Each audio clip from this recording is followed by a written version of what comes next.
Hi everyone, welcome to Raaonline. So today we are going to see an case study series. So we have seen about the lecture series which is pertaining to the babesiosis.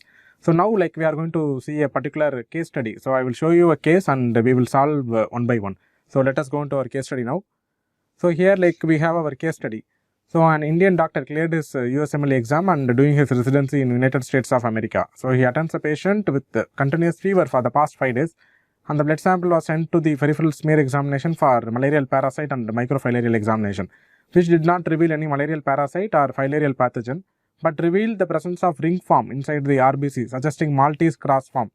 He have never seen the particular case in India before. So here you are going to have a particular case scenario where this has occurred in the country of USA, and there is a patient where there is going to be a continuous fever for the past 5 days.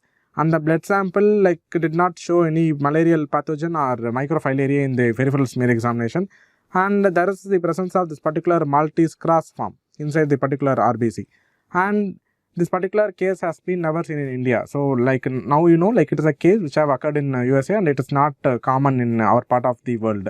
So we will see one by one.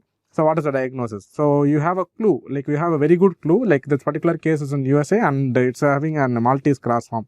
So there's going to be an RBC and there's going to be the tetrad of this particular parasite. So this is the Maltese cross form. So whenever we are going to have a Maltese cross form, it is going to be the diagnosis of babesiosis. So which is usually a protozoal parasitic infection.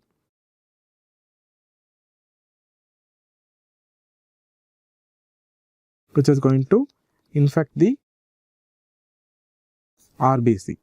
So this is going to be the diagnosis.